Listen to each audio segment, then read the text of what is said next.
Thank you. Thank you for coming to our special post-election edition of Election Science Office Hours. I'm Mike Alvarez from Caltech, and I'll introduce our guests. But before I do that, I just want to remind folks who are on live that if you have questions about what we're talking about today, please feel free to drop them into the Q&A or the chat. And we'll be working through those questions as they sort of pop up. So please feel free to send along your questions.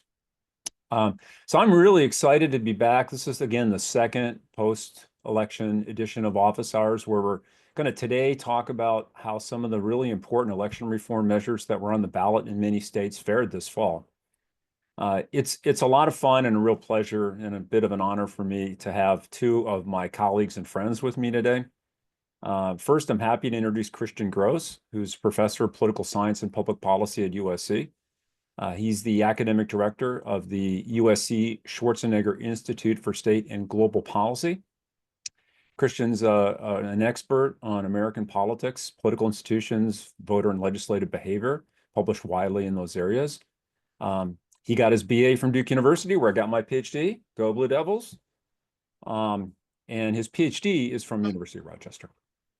So welcome, Christian. Also joining us is Andy Sinclair.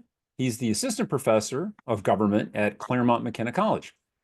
Andy teaches and studies American government and public policy, and he's a well-regarded expert in many fields. And he's closely studied election reforms, in particular the top two. A lot of his work in teaching examines the relationship between voters and election officials and policymakers. Andy's BA is from Claremont McKenna College, and his PhD is from Caltech. So go Beavers! There we are. Great connection. So welcome, Christian and Andy. Thank you. So this election, obviously, there's a whole bunch of interesting stuff about this election that we can talk about, but it was interesting in the sense that there were election reform measures on the ballot in many states throughout the country, and particularly election reform measures that are ones very similar to what we have jointly and independently studied in the past. So by my count, there were 7 states that had measures that would implement ranked choice voting: Arizona, Colorado, Idaho, Nevada, Oregon, Montana, and South Dakota. In each case, at this point, those were rejected. Missouri had a statewide measure that would ban RCV, and it seems to have passed. Then the case of Alaska, which we're going to talk quite a bit about, they had an interesting measure to repeal the existing ranked choice voting top 4 process, and it's just a nail biter. It's too close to call. We may know more this afternoon or in the next couple of days.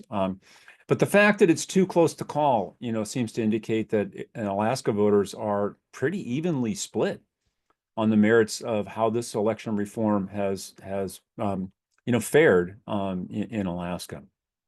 And one last note on primary process reform: South Dakota had a measure to move to the top 2, but that didn't pass.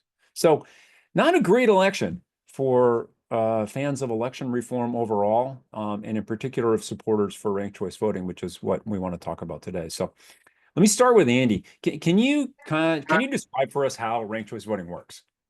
Sure. So ranked choice voting is only a partial description of an election rule. And I think this is the thing that a lot of people get confused about. So it's pretty simple as a procedure. You rank some candidates, usually 4 or 5, something like that, in order of how you prefer them. And then the tabulation procedure looks at who's got the most first place votes and who has the least. And the candidate with the least votes then gets eliminated. And anyone who picked that person as their first choice candidate gets transferred to their second choice, and so on down the line until you get somebody who's got over 50%. But this comes in 2 key varieties. And so the first variety is where it's paired with a partisan election system. And so that operates often within both the primary and the general election stage. And in the primary, it serves to make sure that the party nominee gets the support of 50% of the voters in that primary.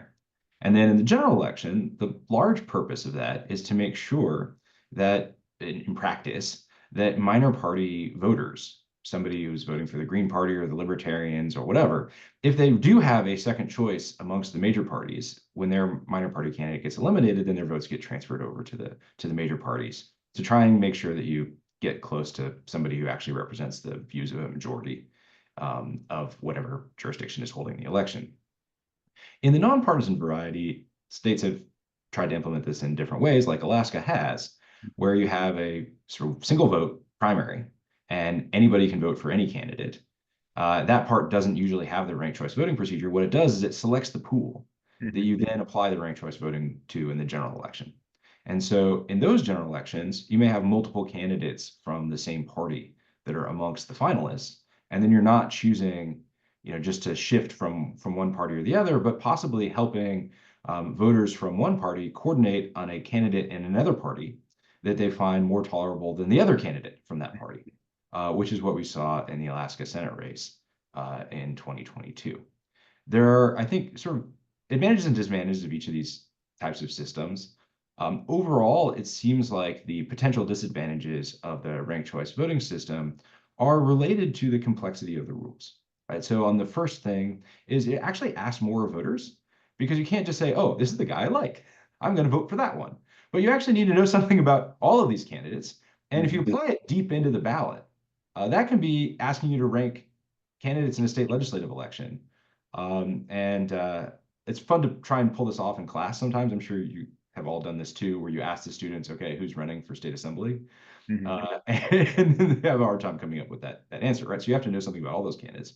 So that's one. The second is as you go through the ranked choice voting procedure, not everyone will fill out a full ranking.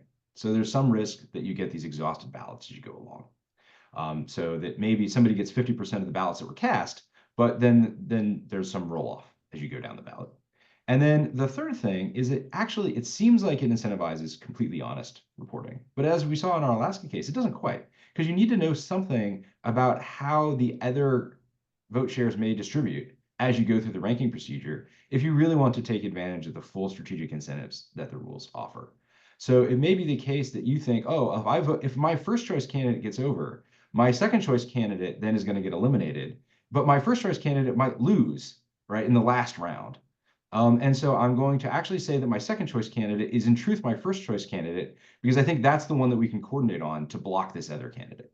And it has an incentive to do that, but that asks a lot of voters to kind of work its way through that calculation. Right. So let me drill into this just for another minute or two. What exactly does ranked choice voting fix? What exactly is the problem that folks have with the majoritarian first past the post system that we're so familiar with here in the United States? Right. So if you travel back in time to the 2000 presidential election, right? I think this is everyone's favorite example, right? It's basically a coin flip in Florida between Bush and Gore. But there was this huge vote for the Green Party. And the large belief was that many Green Party voters, not all, but many Green Party voters, if you'd had a kind of ranked choice voting system, might have favored the Democrat over the Republican, right? And even if it was only 10% of those voters or 15% of those voters, then Al Gore would be the winner, right? And so it's that idea that if voters get siphoned off into some other kinds of parties, that their full preference is not being expressed, and that's the kind of the problem that it potentially solves, or potentially, if applied in the nonpartisan voting type way, helps where there's a problem of moderates getting through partisan primaries. And so potentially, somebody could be the second choice within their party, but overall be the preferred candidate. And that person then can fight on into the general election and then sort of make a coalition of voters from their own party and then independents and voters from the other party. So let's talk specifically about Alaska, because we've actually studied in depth how it functioned in Alaska. And the three of us collaborated with Betsy Sinclair and recently published a paper about this Alaska system that she so thoroughly described. Christian, can you walk us through the key results from that paper? Yeah, the results are really interesting, and I think they inform a lot of what's going on, both in the broader reform discussion that we're having, but also specifically in what's going on in Alaska and why it's such a hot button issue, with only 40 some votes right now separating the repeal from the not repeal. But the process was started when voters passed a top four ranked choice voting system that Andy has described. And the first election was held in 2022 under that system. And that's what our paper looks at. The system also was used in 2024 for elections that year. But in our paper, we found a few different things. We did a novel survey of Alaska voters. It's a very hard state to survey. One of the nice things about the survey was that it was very accurate. It actually predicted things well. We asked people in the general election what their preferences were over candidates for statewide office. And so this especially included the US Senate race, which I think is the most interesting, but some other races too. And in that race, you had Lisa Murkowski, a moderate Republican, running against a very conservative Republican on the same general election ballot with two other candidates, a Democrat, or that two other candidates that could have advanced. And one that's a Democrat. And the race was really between the conservative Republican and the moderate Republican, Murkowski. And what we found is a lot of Democrats actually preferred Murkowski, maybe second choice, but even first choice, potentially strategically or possibly sincerely, and voted for her. A lot of moderate Republicans voted for her. And then the far right Republicans supported the other candidate and also allowed, sometimes had more exhausted ballots, as Andy talked about. So the system here, at least on the voter behavior side, helped the moderate Republican win in a state that's a Republican state. And so that's one of the reformers' hopes from the system, is that you end up allowing to have people who are a little bit more in the center right to win instead of the far right winning in states that lean Republican, and then the inverse on the other side. We also looked at the US House race, which was really interesting because a Democrat won surprisingly, even though the state leans Republican. And part of what happened there was the conservative House candidate was a lot of voters there did not rank order in our survey or in the real ballots a second choice candidate, giving a chance for the Democrat to squeak in. She's now behind in 2024 by quite a bit and may lose to a more moderate Republican who is the main competitor this time. So in general, what we find is the voters, at least in 2022, the system did allow for them to elect and prefer a more moderate Republican. It is a little early to know if that was a one-off and it's something unique about Lisa Murkowski as a moderate Republican, or if this is something that could actually be found more generally. So when we did that survey, and I agree with you that Alaska is just a fascinating place, but a really difficult place to run an academic type survey or poll. But our survey seemed to indicate at that time that we did the poll that there was general support for ranked choice voting top 4 in Alaska. And again, measure 2 is just real close in Alaska, not clear which way it's going to go, which, from my perspective, when I saw how close it was over the last week or two, really surprising because, again, we'd found that it was pretty favorably viewed by many Alaska voters. So, Andy, what happened to that support? And what can we learn from this close election, both as researchers, but also for the practitioners who are watching and listening to us?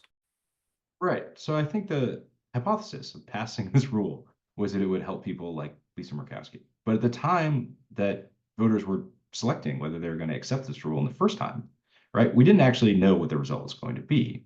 And then we had this election in 2022 where they used it, and it kind of worked out as promised. And I think that helps people get some certainty over what they think how the rule works, right?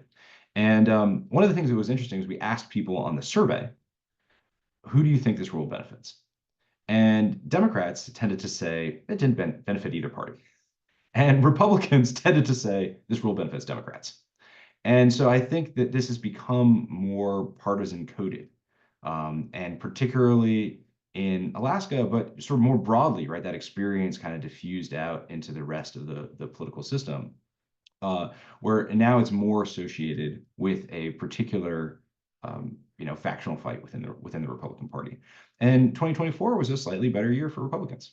And so something that had passed narrowly in a previous cycle is now at risk of losing, just because it was, it's been close all along. These elections were pretty close in 2022 in broad terms. And so, in something that's narrowly fought, it's just a better Republican year. And I think that's true generally across the board in the states where this happened, where the outcomes were close, like in Nevada, right? And it's then not surprising that these types of reforms were unpopular in the states that are more solidly Republican. And so as you get sort of outside the bounds of plausibility for the competitiveness range, where there's a set of factional, moderate Republicans that might like it or independents that might like it, I think it gets hard to pass these as they're coded Democratic. Can I add a little bit Of more course, on that? Christian, yeah. I agree. I do think, though, it's important to point out that, Democratic leaning states like Nevada had similar reform on the ballot that didn't pass this time. But you're right. I think there's something different about in 2022 when there was more movement in this direction. So I do think, in general, in our survey in Alaska, to concur, some Republicans did not like the reform, but some did, right? And so this basically it's the divide in the Republican Party right now. Your Murkowski moderate Republicans actually like this reform, and the far right, Sarah Palin Republicans don't, or the more Trumpian Republicans don't, and that's what we find in our survey data. But I do think that there's also, it's not a partisan issue. It's a incumbent party that's in power issue. So Democrats in Nevada didn't like the change to the system. Mhm. Republicans in Arizona, Nevada is the majority party's Democratic in the legislature. Republicans in Arizona, again in the legislature, didn't like it. There were a lot of Republicans in the business community who were pushing for the reform in Arizona, and so I do think that some of it is there's a natural effort among those who are in charge, who are elected. They don't want to change the system they got elected in, with rare exceptions like Lisa Murkowski, because they won under that system. And so, in the case of Alaska, this time there was a lot, there was a lot of ads and there were campaign effects to actually change people's minds. And so we did our survey in 2022 when people's opinions were framed in part by the previous campaign that was successful. And I do think some people probably were moved against the reform over the pretty relentless campaign against it in 2024. So oh, go ahead, Andy. I'm sorry. Yeah, so just to add in, I think that the Nevada case is really interesting because you have to vote on the exact same measure 2 elections in a row, right? And so it passed in 2022 with about 54% of the vote, I think 53. And looks like it's failing this year, right? Getting only, around 47, something like that. And so it's a small change, right, around the margins in places like this. The one that I thought was also pretty interesting was the vote in Montana, right, because it got pretty close in Montana, and then just didn't quite pull it out in the way that Montana's just been edging away from it's like just these little bit of changes one year to the next on something that's as hotly contested as this seem to make a big difference. So let me ask you though, specifically about Alaska. Do you think that the opposition that we're seeing in this election with Measure 2, is it really about the process and what it portends for the state of party competition in Alaska, or is it about just simply what happened in 2022 and a lot of Republican voters in Alaska just aren't happy with what happened in 2022? So Yeah. Yeah, so my guess is that it's more about people projecting forward what this means for them and their policy preferences than it is attitudes about the overall process. We asked a bunch of questions in 2022 about how the process went, right? And even Republicans who are on the losing side of that election expressed some confidence that the votes were counted accurately. So that was one thing that we were worried about. And people seem to find the process actually to be pretty easy. I thought we'd see more complaints about the complexity of the process.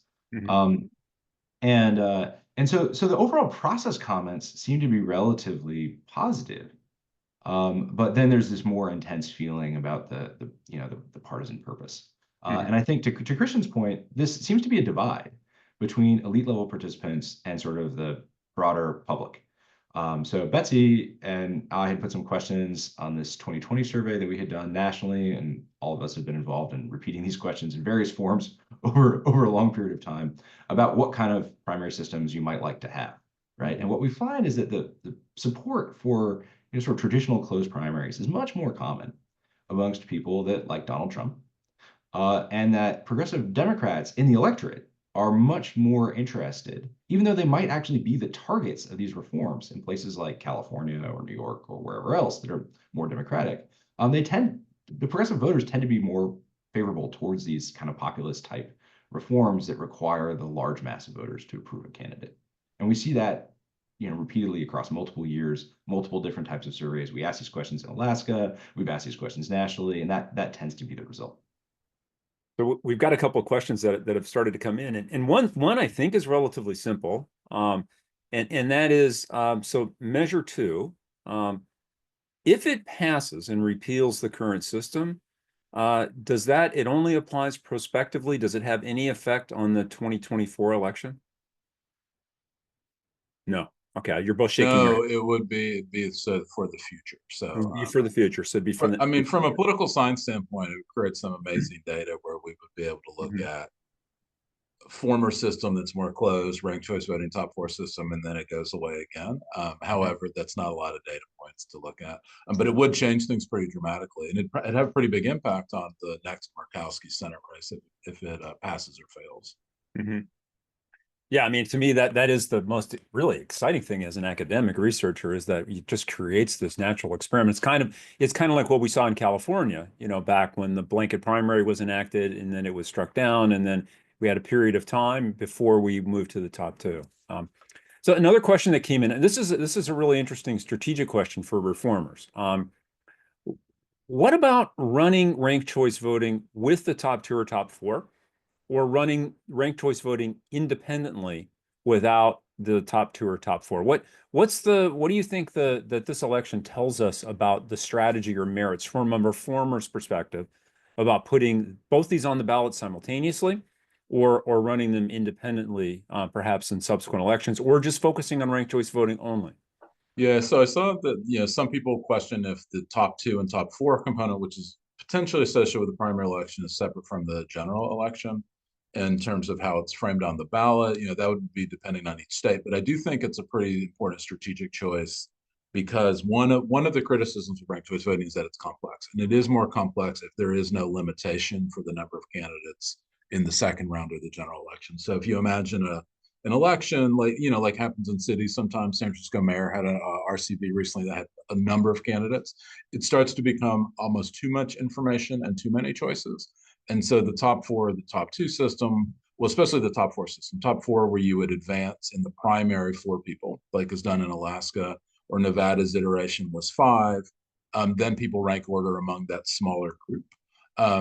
I think strategically that eliminates this is a confusing and hard to understand system in the general election, because you still have a lot of choice, but your choices are limited. It also makes it less likely that you're going to end up with a couple random minor candidates who really are running for the purpose of, well, I don't know why they're running, but that might end up being the first people eliminated that could actually impact some of the more major candidates.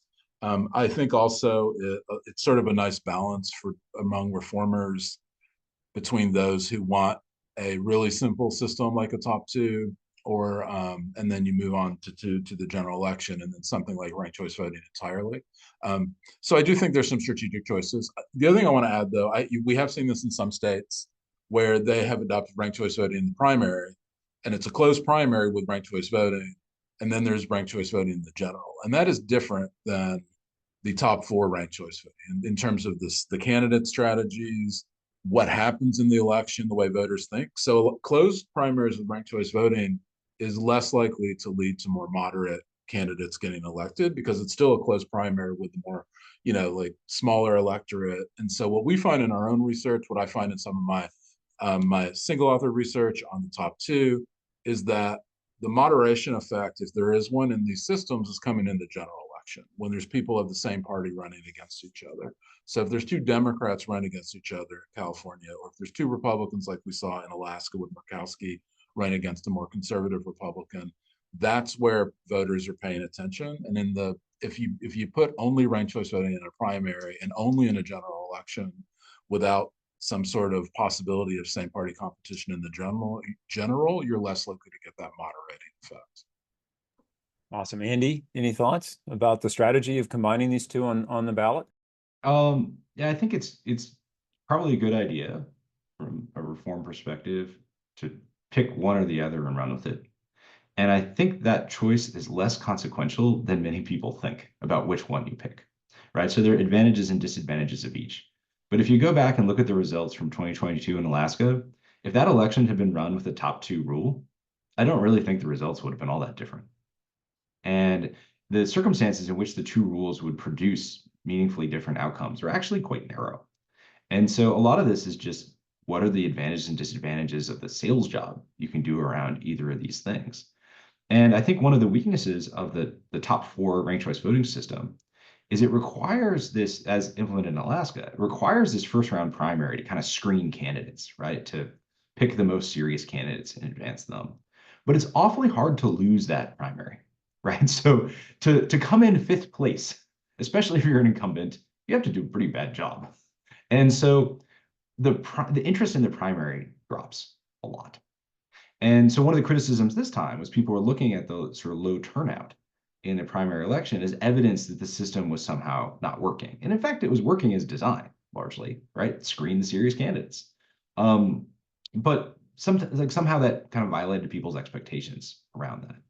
And for the top two strategy, the primaries are very consequential. And then the sort of the downside risk, the sales job risk, comes with the general election, because then you get two candidates of the same party in the general election.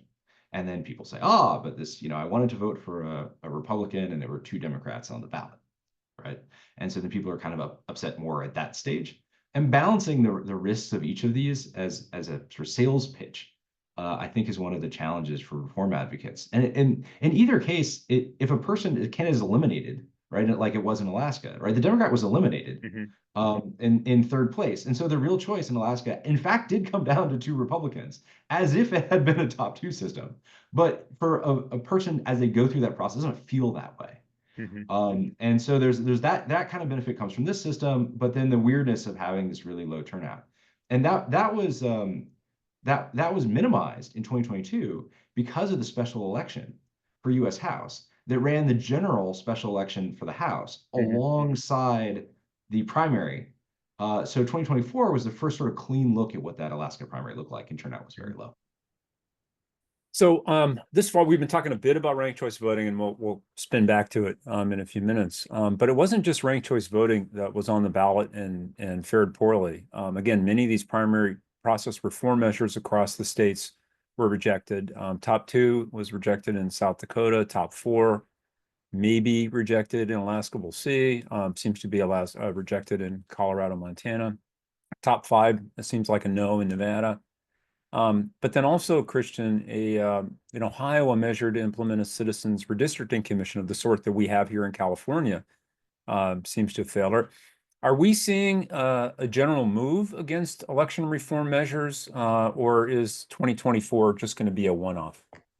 Yeah. I think 2024 is going to be a one-off. I think that without question, 2024 was not a good year for election reformers on the ballot. It's really, really hard to get election reform passed anywhere if there's not a ballot initiative. And the places where it is passed is where there's a ballot initiative. And the Ohio one, I think, is telling, and is related to some of the ranked choice voting and primary reforms that happen elsewhere too. The ballot language is so important, and the ballot language in Ohio on the reform measure was really confusing on purpose, where the Secretary of State wrote the language to confuse the voters.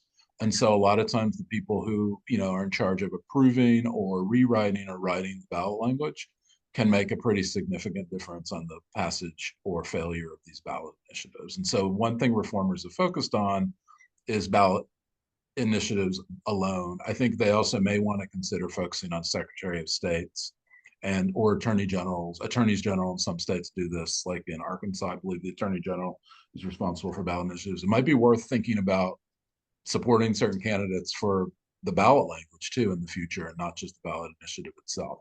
I'm a little more optimistic, that there could be reform.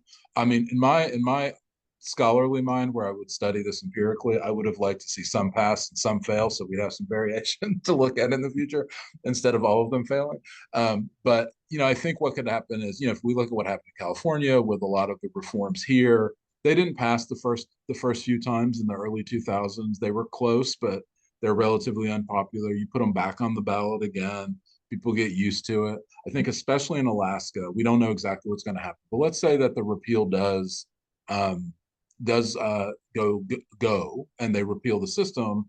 There might be a move to put it back because the House election elected a moderate Republican, and I would say like a pretty standard Republican too.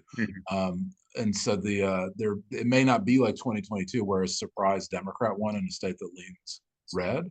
So I do think sometimes iterations and having experience with it can help in the future. I'm not confident it'll pass in all those states, and I do wonder if the strategy of the election reforms for going after so many states so quickly was, it spread resources out when maybe the next year might be better to focus on, say, just Colorado, just Arizona, just Ohio in the future. Andy? Yeah, the one thing I would add to that, and this is actually responding to a question from Bob Sherman in the chat there. These are good questions we got in the chat. But this passed in California at a time when I think we didn't actually pull this, but if we had, I think murderers would have had a higher approval rating than the state legislature. And this was in the sort of series of failures to pass a state budget. It passed around the same time that the state budget had been 100 days late, which is sort of like starting to get towards the upper boundary of when it's this year's budget. Yeah, so you're talking about the top two passage. Yeah, the top two passage in California, right? Yeah. And and I think there was a fair amount of frustration in the country that in general in the sort of last couple of years, right, around this sort of populist frustration that we're measuring in surveys now. And that may intensify in the years ahead, right? So if you ask people, do you think that the political system is responsive to people like you, or is it, dominated by elites? And they will say it's dominated by elites.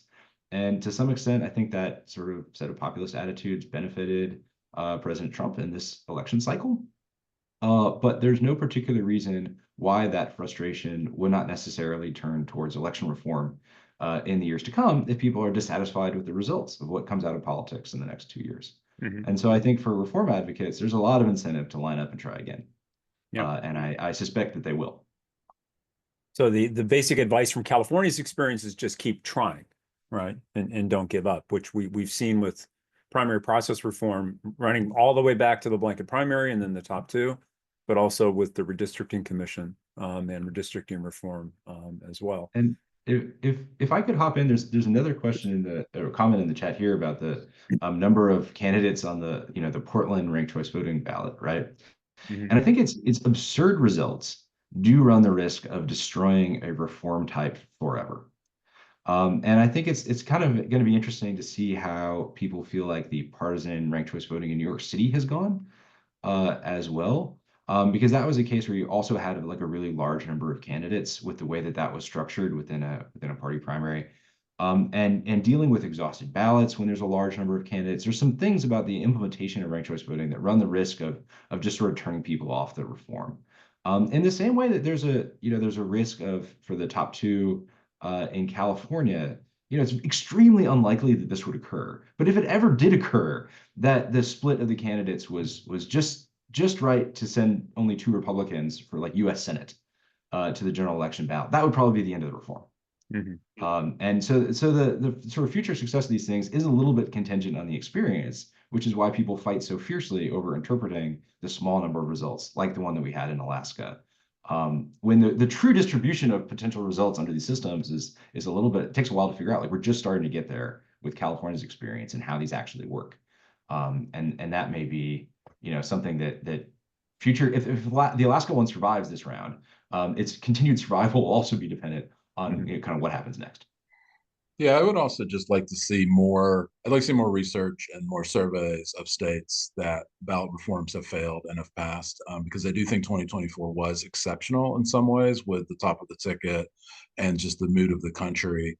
I do think it would be really helpful to spend the next 2 years, 4 years thinking about which states are the most cost effective, which states are there voters that care about these things and are responsive to what's happened immediately versus an electorate in a state that has a really strong base of support for election reform, regardless of the outcome of the most recent election. And so I don't think we have a lot of research on that and how many people perceive the most recent election in shaping their election reform choices versus those that are like a core group of people that have strong preferences over it. And most people don't have strong preferences over it based on the work that you two have done.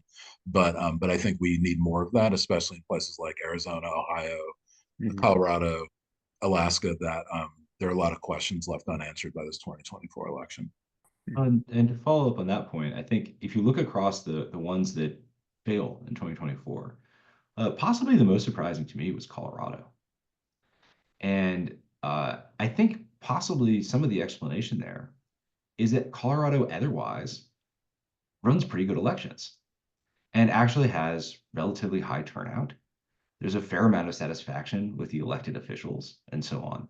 And so the challenge for the reform advocates is that they need a reform that speaks to the problems that people feel like they have, but that's in a place where it's close enough that it could pass, but where it's not the sort of overall environment in which people just don't feel the need for it.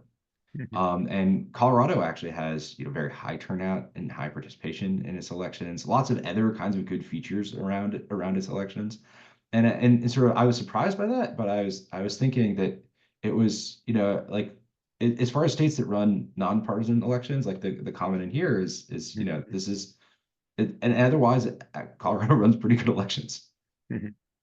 So it sounds to me like the sort of common factors that, again, if we were going to launch a study of this, next week, are that, election reform to be easily successful, on the ballot, needs to have a why, right? A strong justification for a problem that it's solving, especially like some kind of corruption or, problematic election outcomes, things like that.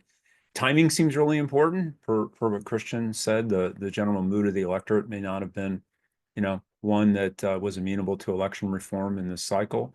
Um, Framing it correctly, I think, Andy talked about populist attitudes. I think Christian talked a little bit about how these kind of get partisan coded at this stage. So maybe thinking a little bit about how you frame them. Um, and resources. I think that actually is a very interesting problem, Christian, that you brought up that I honestly think is understudied. I really don't know if anybody's really systematically looked at how much gets spent in these kind of campaigns, and really should reformers focus and target their resources more strategically in the future. So that's just to sort of sum up. Do you think that the reformers should hit pause and regroup, or should they be right back aggressively in 2026 in some, if not all, of these states? Andy? Oh, I think they have a strong incentive to be back at it. Now, maybe to choose differently, right? So maybe try top two instead of top four, or to think about these incentives a little bit differently, or reshape the way that they're thinking about ranked choice voting or talking about it. But so learn from the past. But I think they have a pretty strong incentive to do it, particularly in states where one party seems to be declining. And we are seeing a little bit of sort of national party realignment going on as the party coalitions change a little bit. And I think that was also a big part of the story in California, right? Was for the kind of moderate Republican faction in California when it adopted the top two. This was kind of like the last ditch effort, right, to get continued relevance in California. For the moderate Republicans, they saw this is our opportunity to intervene in a world in which we know we're going to we're electing Democrats, right? Mhm. Schwarzenegger says the party's dying at the box office, and then it dies.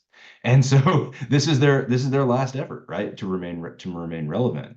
And so if a party sort of sees itself slipping, right, as the sort of dynamics rearrange in these different states, that may also be an opportunity to get these sorts of things through in places where you need the cooperation to some extent at the state legislature. Mhm. Yeah, I think that it's important for reformers, if they still have the same goals, to go after additional reform in 26 and 28. I would say it depends on what your goals are. So I think some of the reformers' goals were to really influence polarization at the federal level, hence the focus on small states with the U.S. Senate, like Alaska, Arizona, Colorado, medium-sized states, places with initiatives that aren't massive and expensive to run ballot propositions in. And so there might have been a little bit of overreach with focus on too many states. I do think I want to point out some of the states did have other iterations of primaries, so it wasn't all ranked choice voting that went down. Arizona's had a choice where the legislature could choose top two or top four ranked choice voting. I believe Montana's was for a top two, if I recall, for the general election.